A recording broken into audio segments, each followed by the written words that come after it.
In this video, we will be tasting and talking about batch 113 of the EcoCha Tea Club, an early spring Luo Chun green tea from Taiwan.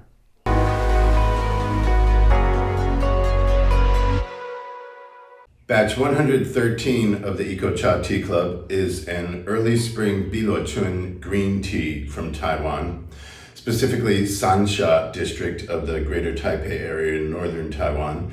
Sanxia, or Three Gorges as it translates, is a historical tea producing region dating back to the 19th century, but as I have read, all but disappeared by the 1960s when the KMT came and were attempting to establish a government here. Eventually the government that was established in the 1950s or so began to subsidize and promote tea production there again in the 1970s.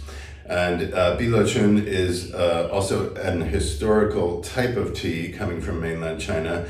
It was one of the tribute teas prepared for the emperor, very prized, and one of its notable factors is that the best of Luo Chun is the first harvest of spring, early spring harvest.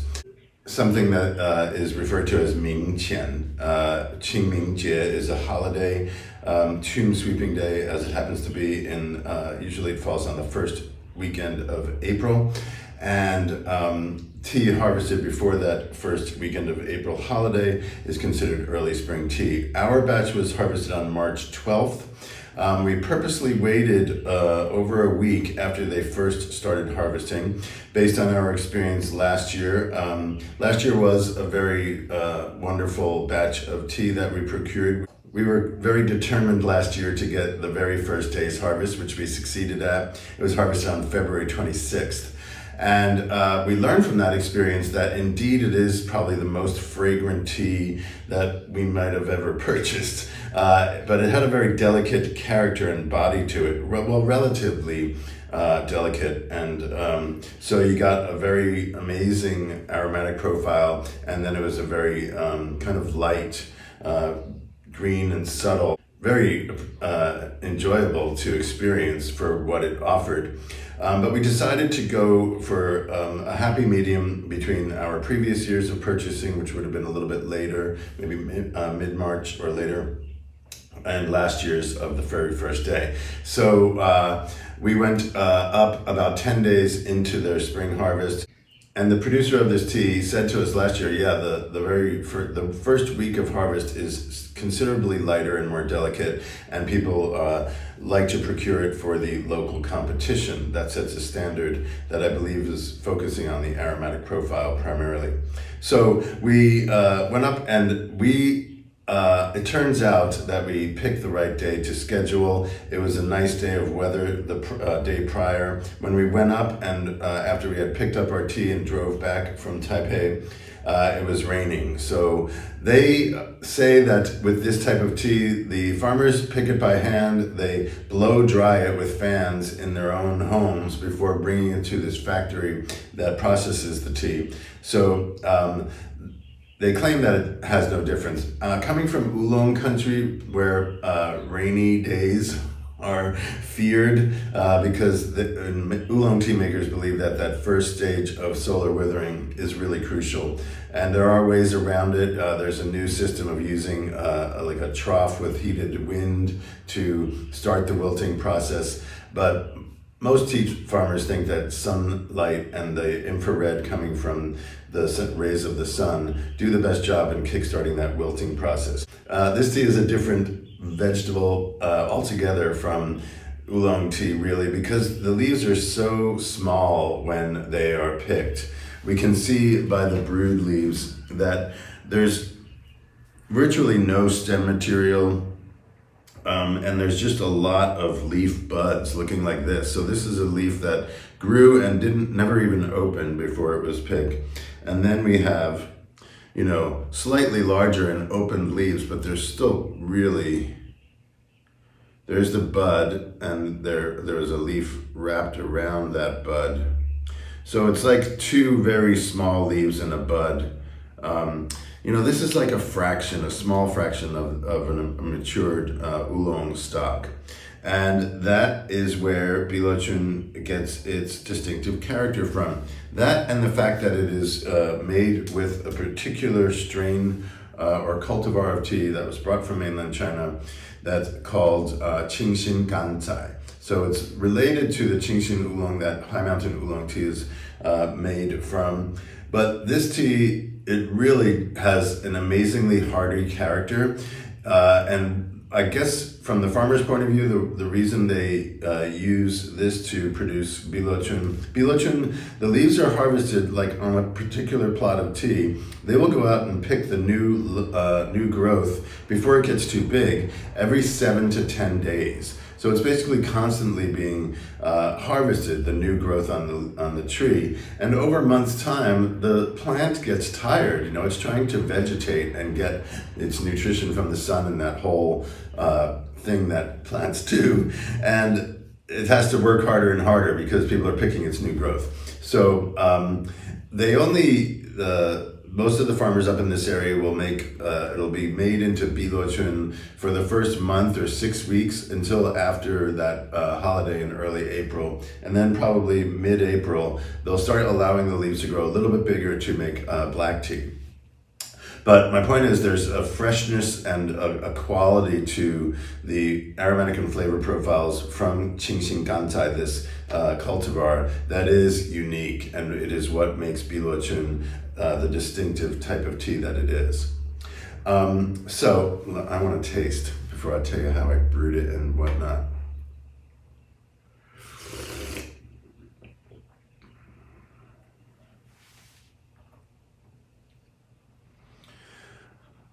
It's cooled down, as I always say on these tasting videos. I brewed it earlier today and drank it hot as it was brewing, and it really is a different experience. There's so much more flavor, I feel, when it's room temperature. Like, I just got so much of a savory spectrum with the cooled down leaf cooled down tea that I wasn't experiencing when I was drinking it hot.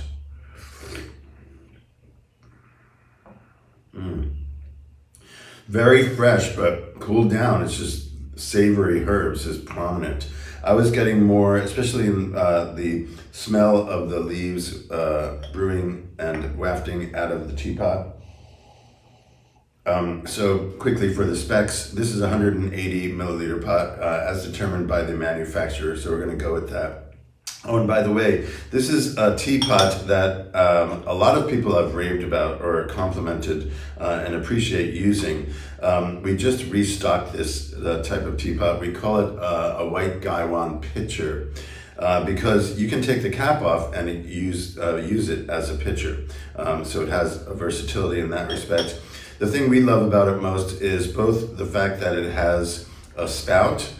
So that's a variation on the traditional gaiwan, which is just basically a bowl or a cup with a lid. And it has these woven handles. So the ceramic is, there's a separated kind of strip of ceramic here, and then they wrap cord around it, which really makes it a lot more user-friendly. You don't burn your fingers on the lid of the gaiwan, and you don't have to tip the lid as you do on a traditional gaiwan because there's a spout here with a strainer in it. So it's really user-friendly, and it does basically the same job as a gaiwan in our experience. It's a fully wide open lid, so you get to see and experience the leaves as they're brewing. We like to think that this wide open mouth allows the leaves to cool down in between brews. So if you're not going to immediately add water and brew continuously, you can leave the lid off the pot and the leaves won't steep or kind of cook inside. And with this type of leaf material, that's quite important.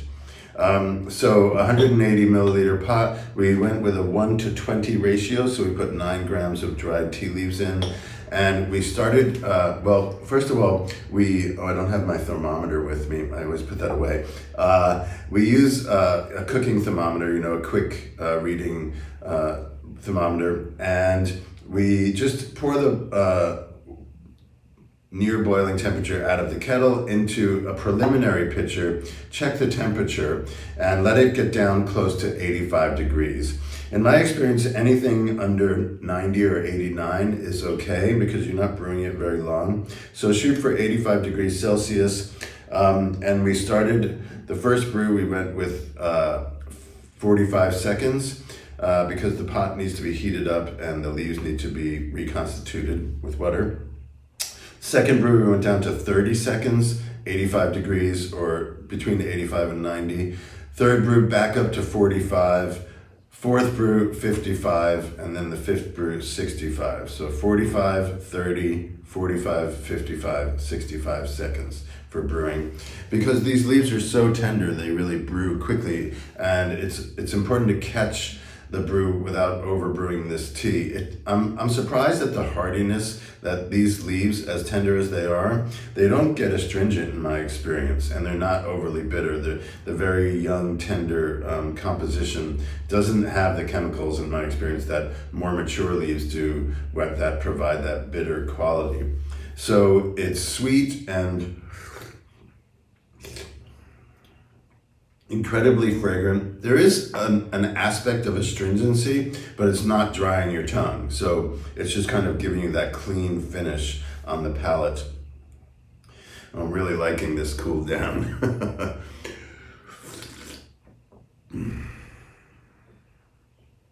So as you have tea in your mouth and you exhale through your nose, that for me is the aromatic profile, or I experience an aromatic profile the most. Beyond just smelling the leaves from the pot. And it's just very herbal. I don't experience floral with this type of tea. Earlier brews, after we brought it back last week or so, I kept experiencing snap peas and snow peas. They both to me have a sort of, it's very vegetal and fresh, of course, super fresh, kind of snappy green flavor, but also a hint of savory in there. You know, there's something kind of deeper in that flavor profile, and that's why I kept thinking of those two vegetables.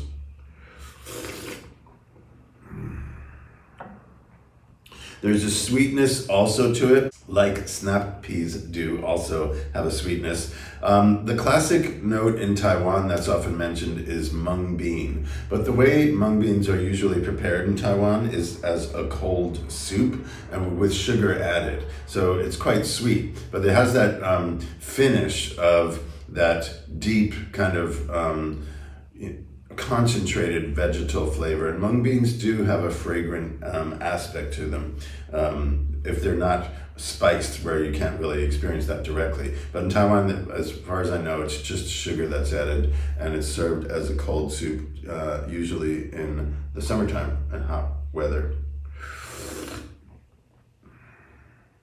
I'm gonna back up a bit.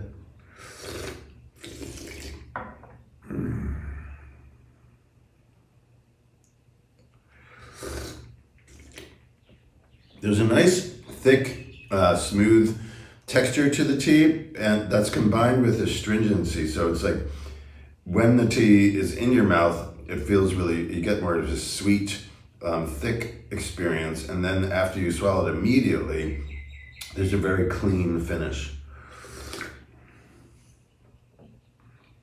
I suppose there is a bitter aspect to it.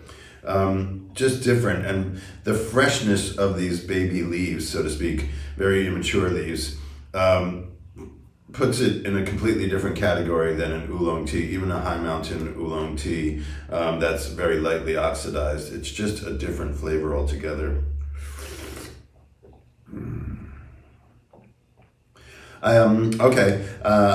Definitely the fourth and fifth brews are thinning out a bit, but the thinning out, like not as thick of a mouthfeel, gives it more aromatic pop for me. Like it's more delicate, like that batch we had last year, where it was kind of more watery, the texture of the tea, but the top of the head experience was extremely vibrant. Okay, dried leaves. I love looking at the dried leaf material of this Luo Chun because it's just so, it's kind of the visual representation of young and tender leaf sprouts. I can't really identify any stem material on the top, and the stems are so thin that they kind of blend in with the very unopened leaf bud material and small leaf material.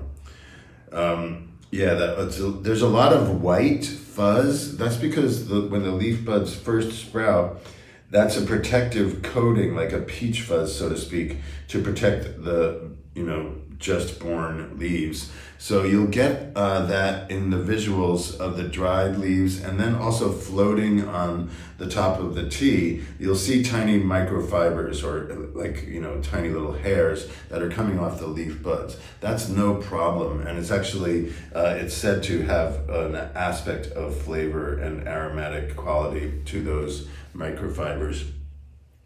So there we have it. Early spring Luo Chun, picked about 10 days after they started this spring harvest 2025. We feel like we definitely got lucky on the day of harvest. Even if they tell us that green tea can be picked in the rain, ours wasn't, and we feel like it's just extra fresh and representing its full composition as a result. We only can share this once a year, of course. We think it's a very distinctive specialty tea from Taiwan, really on its own in our whole menu of teas. And it's very enjoyable, and it's kind of approachable. It's not something that's too intense, so newcomers can recognize the flavor qualities as much as veterans. Before I go, I want to taste the combo of all the brews.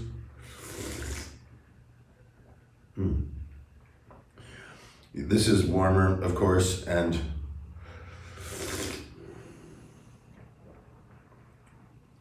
I wish I could think of the word that I want to use, an adjective describing a sort of, it's savory, but it's more than savory. There's almost a musky quality to when you're slurping the tea. That first hit of flavor is really interesting. It's a balancing out of the very fresh green flavors. Okay, I'll leave you to determine what you experience in that flavor and aromatic profile. Please let us know if you are inspired to comment on our blog posts or our tasting video. Thanks for being with us. We'll see you next month.